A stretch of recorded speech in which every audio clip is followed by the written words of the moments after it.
Bem-vindos ao programa Diálogos da UNB-TV. Eu sou Roberto Goulart Menezes, professor do Instituto de Relações Internacionais da Universidade de Brasília. E hoje converso com a professora Isabela Nogueira, que é professora do Instituto de Economia da Universidade Federal do Rio de Janeiro e do Programa de Pós-Graduação em Economia Política Internacional, também da UFRJ, e coordenadora do Lab China. Bem-vindo, professora. Tudo bem, Roberto? Tudo bom. Eu queria começar perguntando para você sobre a pesquisa que vocês têm desenvolvido no Lab China e como que essa pesquisa, o trabalho que vocês vêm desenvolvendo, ajuda, né, a compreender o debate sobre a China feito no Brasil e no que ele tem avançado. Dentro do Lab China, a gente tem desenvolvido há algum tempo uma pesquisa tentando compreender qual que é a dinâmica da relação do poder político com o poder econômico, dentro dessa que é hoje a segunda maior economia do mundo, com uma série de desafios para o Brasil e para o mundo todo. E nós tentamos contribuir um pouco para esse debate, sobretudo para o debate de uma perspectiva heterodoxa e crítica, né? Nosso diálogo é sobretudo com as matrizes, sejam novo-desenvolvimentistas ou desenvolvimentistas, estruturalistas, marxistas, e daí vai, mas perspectivas críticas da economia política internacional, tentando analisar o que é essa relação desse partido, Estado e do poder político na China e a formação e a geração de uma nova classe capitalista no país. A gente chegou agora a quase 400 bilionários no país, um regime de acumulação que tem sido cada vez mais, ou tem tentado ser cada vez mais puxado pelo consumo e pela subida das marcas chinesas nas cadeias globais de valor, e dentro disso um esforço deliberado que a gente percebe do partido, do Estado, em fomentar suas marcas próprias, seja via política industrial, seja via mecanismos variados e articulados aí da política comercial, macro, tentando fortalecer as marcas chinesas, tanto do ponto de vista interno quanto do ponto de vista externo. E muitas dessas marcas são tocadas e levadas adiante por capitalistas chineses, né? Um fenômeno novo de surgimento dessa nova burguesia chinesa. O que contribuiu, quais os mecanismos, enfim, que contribuiu para a formação, né, primeiro para a concentração desse capital e também depois para essa formação de uma classe capitalista chinesa, se podemos falar assim? Podemos, sem dúvida nenhuma. Nosso argumento é que há indícios fortes da consolidação, de frações, inclusive, já de uma classe capitalista chinesa.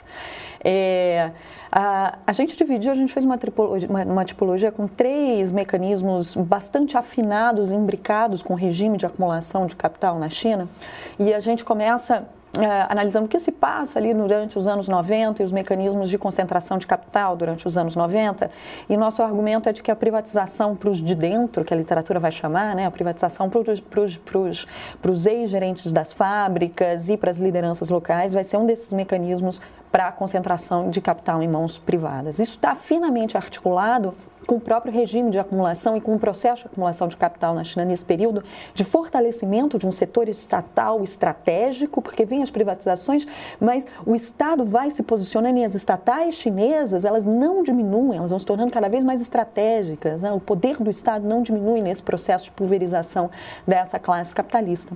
O Estado vai se tornando cada vez mais estrategicamente posicionado e atuando em nódulos, em partes importantes da acumulação de capital.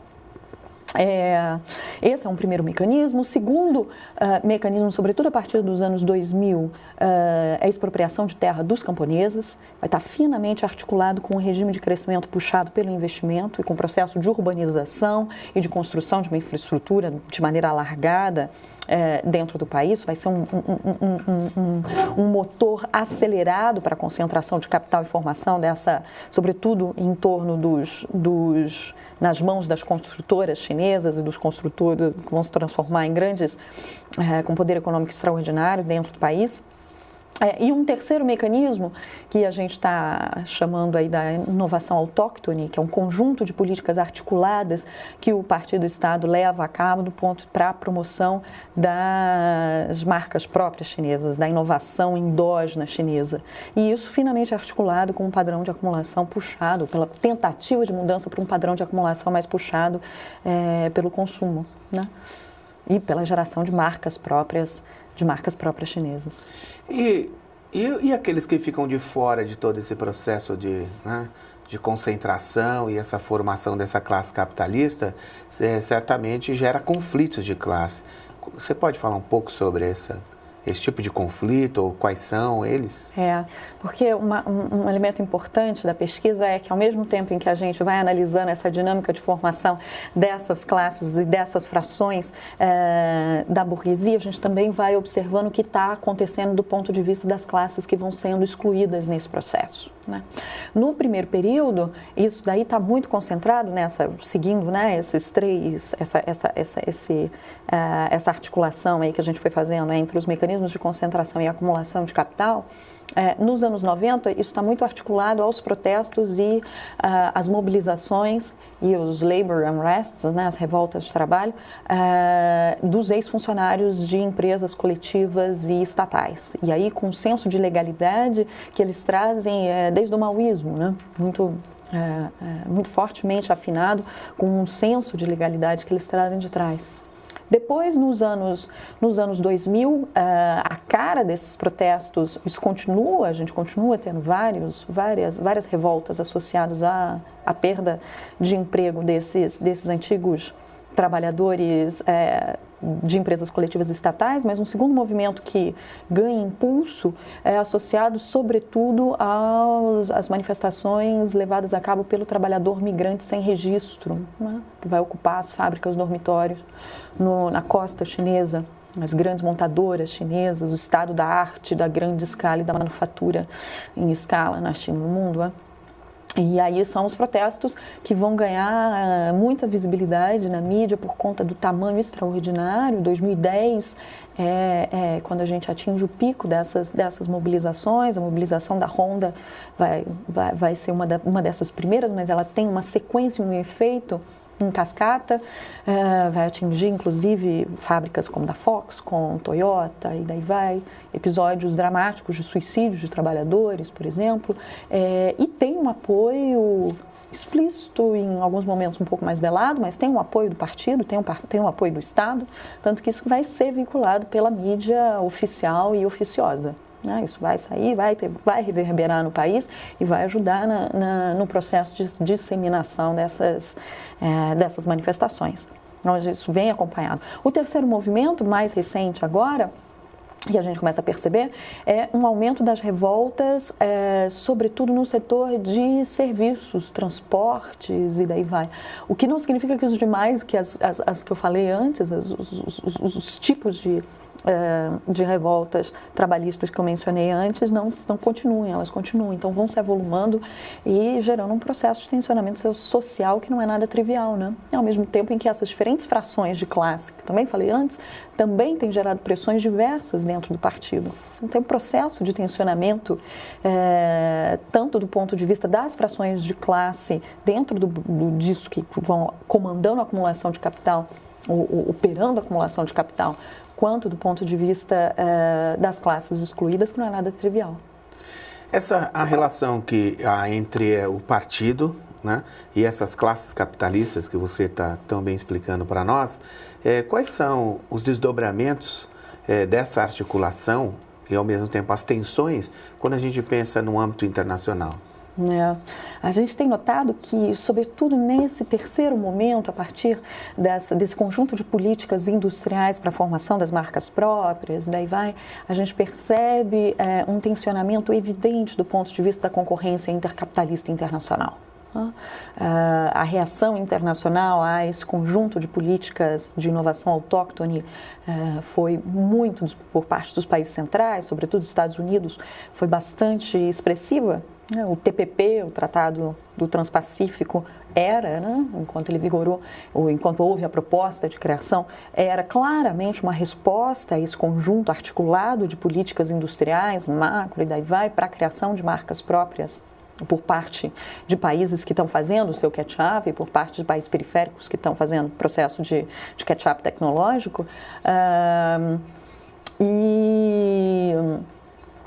E dentro disso, os chineses têm respondido, também aumentando, digamos, a sua disposição de responder a esses desafios geoeconômicos que vão se colocando, também do ponto de vista geopolítico articulado. Então, a Rota da Seda, essa iniciativa que articula a ida para fora do capital chinês, do investimento chinês, da moeda chinesa, com a tentativa de internacionalização do renminbi, é claramente uma resposta articulada e amarrada por parte do Estado, em conjunto com seus capitalistas, e que tenta dar resposta a uma série de contradições do regime de acumulação chinês, como, por exemplo, a sobrecapacidade em diversos setores de infraestrutura, aço, cimento, e daí vai, e a tentativa de ida para fora, ao mesmo tempo em que se tenta controlar rotas estratégicas de fornecimento de petróleo, matérias-primas e de comércio internacional.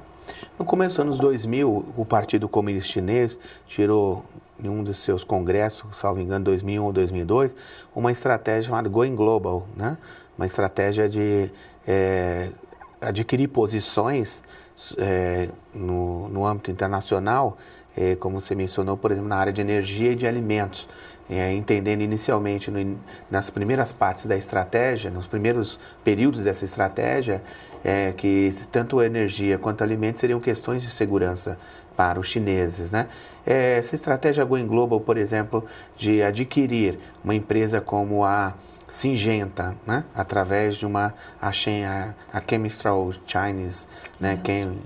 Chem China, né? Chem China, que exatamente tem a ver com essa fração, ou seja, com eu diria que quem está à frente desse processo é essa classe capitalista ou parte dela, mas quem está por trás é o Estado? No caso da Syngenta, e aí você tem um ponto fundamental, né? É uma aquisição muito relevante, foram 42 ou 47 bilhões de dólares, foi de toda forma a maior aquisição chinesa no exterior já realizada, mais de 40 bi de dólares, é a maior empresa já adquirida pelos chineses, e é muito relevante, chama muita atenção que ela seja na área de agribusiness, né?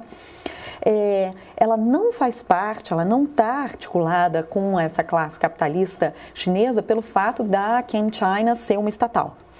Então, a gente nota que, apesar desse processo de pulverização dessa classe capitalista, os nós da acumulação, em geral, continuam, e o partido tem feito, tem estado muito atento para isso, os nós da acumulação e elementos estratégicos da acumulação continuam em mãos estatal e continuam sob controle direto do Partido Estado.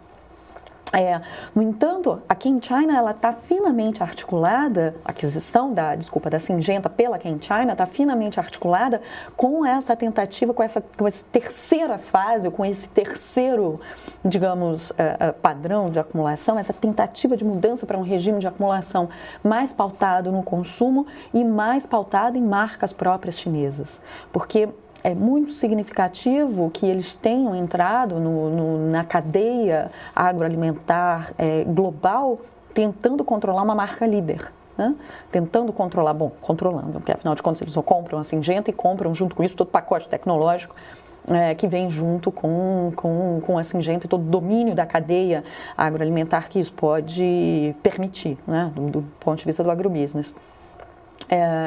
E isso dá para eles, faz parte dessa estratégia, está concatenada com essa estratégia de fortalecimento e controle das cadeias globais e tentativa de subida nas cadeias globais de valor para não ficar nessa posição até então intermediária, né? Sobretudo numa posição ali muito que coube a China durante muito tempo e ainda lhe cabe sobre diversos aspectos, de controlar etapas intermediárias, mas de ser, no final das contas, a montadora, o chão de fábrica do mundo e a montadora de bens, partes e produtos que, afinal de contas, são controlados e cuja marca e cujo controle geral das cadeias estão geralmente nos países centrais. Então, esse esforço de geração de marcas próprias, esse esforço de geração de uma tecnologia endógena própria, desenvolvida na China e daí vai, é uma tentativa de aumentar o valor adicionado e aumentar, no final das contas, o poder econômico de fato dos chineses no sistema econômico internacional. Nas relações econômicas internacionais, a impressão que se tem é que a China está em toda parte, né? E aqui, mais próximo, trazendo aqui para o Brasil, para a América do Sul, quais são os desdobramentos, alguns desdobramentos que podemos pensar sobre essa região e o Brasil, que tem a China como seu principal parceiro, seu primeiro parceiro comercial, né, logo após a crise de 2008, isso se manteve até desde então, E a relação, como fica a relação entre complementaridade econômica, dependência, exatamente desse, digamos assim, desse colosso chinês? O primeiro momento da relação comercial Brasil-China, o primeiro momento da relação Brasil-China, sobretudo depois do boom chinês, do impacto para cá, se dá via o processo dramático de reprimarização da pauta exportadora brasileira.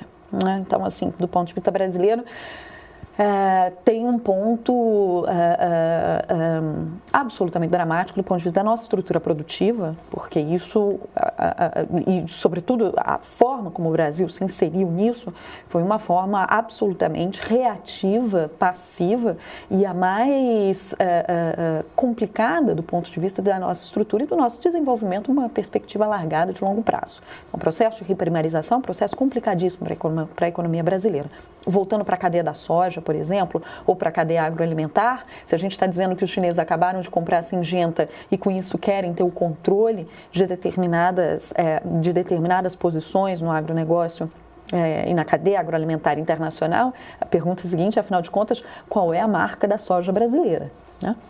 A soja brasileira não tem marca. Então, isso significa que a nossa posição, do ponto de vista de valor adicionado no sistema agroalimentar internacional, é uma posição absolutamente subalterna. Absolutamente subalterna. Então, há um processo de reprimarização que tem hoje, do ponto de vista da ausência de transformações estruturais para a dinâmica da economia brasileira, tem impactos absolutamente nocivos. Absolutamente nocivos.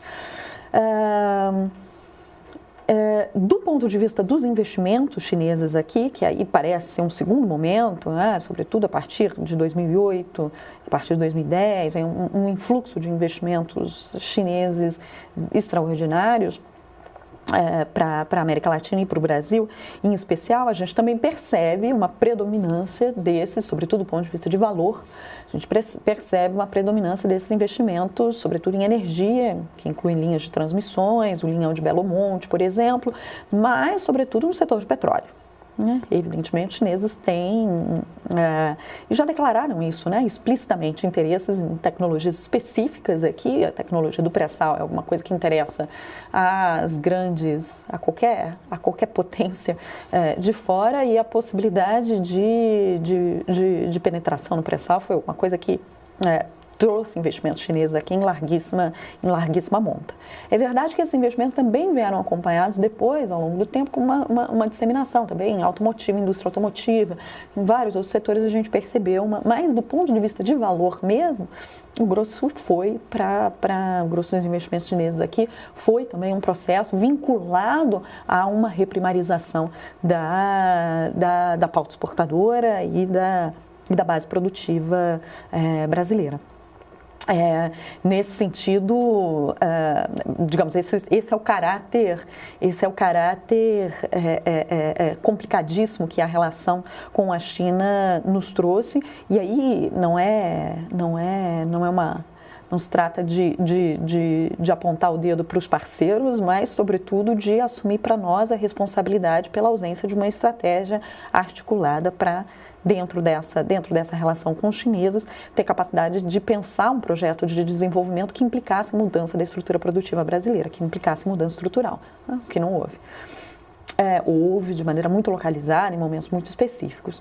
Por outro lado, também foi verdade que a parceria com os chineses, ela poderia ter implicado em dimensões colaborativas mais interessantes, seja a parceria dos BRICS, enquanto o Brasil teve algum tipo de política externa autônoma, agora, dentro desse contexto, em face de um governo complicadíssimo, como o que a gente tem, não há perspectiva nenhuma de autonomia do ponto de vista de política externa, mas dentro de uma tentativa de geração de uma política externa autônoma, é fato que os BRICS traziam essa possibilidade, além da abertura de policy space, né, de possibilidade de aumento das políticas públicas em função de uma perspectiva de triangulação que o Brasil poderia fazer com outros países, como os Estados Unidos e China ao mesmo tempo, né? Enfim, o balanço ele fica um pouco, sobretudo em face de um momento e uma conjuntura política e econômica tão dramática, essas perspectivas, digamos, de construção dessa agenda autônoma, elas ficam agora um pouco, cabe a nós na academia manter essa reflexão viva esperando que um momento político com um pouco mais de respiro e perspectiva de reconstrução dessa autonomia possa vir para que a gente volte a discutir isso também na arena política e não só aqui dentro da universidade. Muito obrigado, professora Isabela Nogueira. Esse foi mais um programa Diálogos da UNB-TV, que hoje recebeu a professora Isabela Nogueira, que é professora do Instituto de Economia da Universidade Federal do Rio de Janeiro, professora do Programa de Pós-Graduação em Economia Política Internacional e coordenadora do Lab China, todos da Universidade Federal do Rio de Janeiro. Muito obrigado mais uma vez. Obrigada, Roberto. E continue conosco.